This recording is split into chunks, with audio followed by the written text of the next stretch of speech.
जिन लोगों को प्रॉब्लम होती है टेंसेस को समझने में, प्रेजेंट, पास्ट या फ्यूचर, तो पहले हम बात करेंगे प्रेजेंट टेंस की। इस वीडियो में हम आपको बता रहे हैं कि verbs, helping verbs and subjects ये क्या होते हैं, किसके अकॉर्डिंग क्या आपको लगाना चाहिए। पहली बात तो ये समझ लीजिए कि वर्ब क्या चीज है। वर्ब मतलब एक्शन, जब कोई काम हम करते हैं, जैसे कि उठना, बैठना, खाना, पीना। ऐसा ही हमने एक एग्जाम्पल लिया है इस टेबल में कम का। कम मीन्स होता है आना, ठीक है। अब ये क्या है, बी, डू और हैव। बी, डू और हैव ये हमारी प्राइमरी ऑक्सिलरी वर्ब है। ऑक्सिलरी वर्ब को ही हम हेल्पिंग वर्ब कह सकते हैं, कोई चिंता वाली बात नहीं है। वो होती हैं तीन, बी, डू, हैव। बी की भी फॉर्म होती है M, R, is, okay. Do की होती है डू, डज। क्योंकि हम बात कर रहे हैं केवल प्रेजेंट टेंस की, इसीलिए डू और डज की बात करेंगे। क्योंकि बात प्रेजेंट टेंस की कर रहे हैं, इसीलिए बी की जो फॉर्म है इज, आर, एम, उन्हीं की बात होगी। और हैव भी आपकी एक ऑक्सिलरी वर्ब है, हेल्पिंग वर्ब है। हैव, हैज, ये दो वर्ब आएंगी। मतलब क्या हुआ कि इज, आर, एम ये प्रेजेंट टेंस में आएंगी, ठीक है। और डू और डज ये भी आपके प्रेजेंट टेंस में ही आएंगी। वैसे ही हैज और हैव केवल प्रेजेंट टेंस में आती हैं। अगर इनमें से कोई भी हेल्पिंग वर्ब आपके सामने रखी है बी, डू, हैव की इन फॉर्म में से, तो आप समझ जाओगे कि यह सेंटेंस प्रेजेंट टेंस का है। एक एग्जांपल हमने लिया है main verb means action verb का। देखिए कहीं कहीं पर यस या ईएस लगा है, कहीं कहीं यस या ईएस नहीं लगा है। तो माय डियर लर्नर्स, ये आपके सभी हैं प्रोनाउन, ओके। ये प्रोनाउन है जिनको हमने सब्जेक्ट के रूप में यहाँ पर डिफाइन किया है। सबसे पहले आई और वी। आई मीन्स मैं, वी मीन्स हम लोग, यू मतलब आप लोग। तो आई वी कौन सा पर्सन होता है?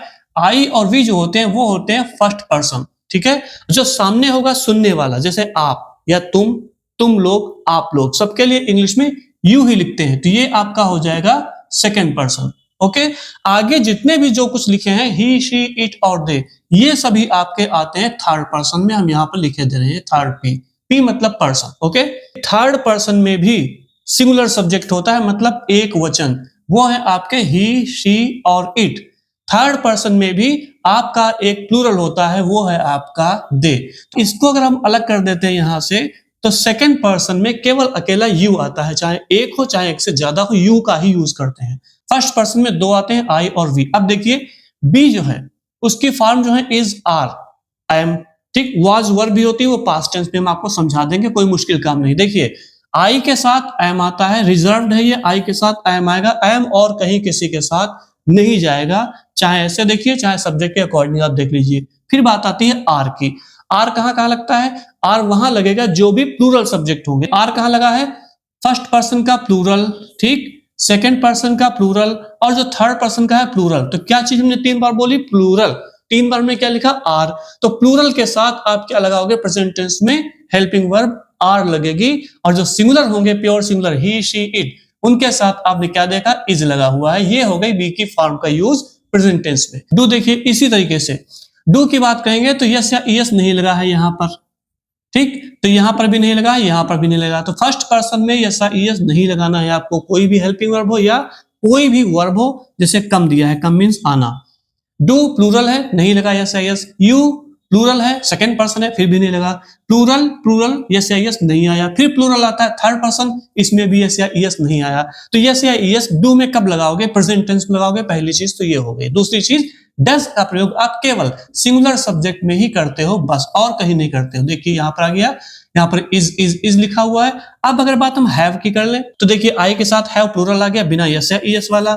वी प्लूरल है, देखिए हैव बिना यस या ईएस का आ गया। यू प्लूरल है, सेकंड पर्सन है, ठीक है, तो बिना यस या ईएस वाला हैव आ गया। उसी तरीके से दे प्लूरल है, थर्ड पर्सन है, हैव आएगा। तो प्लूरल के साथ डू आता है, आर आता है, हैव आता है। वी और यू है, इनके साथ भी आर आता है, डू आता है, हैव आता है। आई के साथ एम आता है केवल जब बी की फॉर्म होगी हूं, आई मीन्स हूं, उसके लिए। अब देखिए यहां पर क्या हैज, यस या ईएस वाला आ गया, हैज यस या ईएस वाला, यस यस या ईएस वाला। तो आपने क्या समझा कि सिंगुलर सब्जेक्ट जो होते हैं थर्ड पर्सन में, उनके सबके साथ आपको यस या ईएस किसी भी तरीके से दिखाना ही है। कम मीन्स होता है आना। तो प्लूरल अगर है फर्स्ट पर्सन का तब भी कम ही रहेगा, सेकंड पर्सन का प्लूरल है तब भी कम रहेगा, बिना यस या ईएस वाला। देखिए कहीं पर यस या ईएस नहीं है, चाहे बी हो, चाहे डू हो, चाहे है वो, चाहे कोई एक्शन ही वर्ब क्यों न हो, कार्य करने वाला कोई वर्ड, ओके। अब देखिए यहां पर थर्ड पर्सन में भी यस या ईएस नहीं लगा हुआ है, वो प्लूरल है, इसलिए यस या ईएस नहीं आएगा।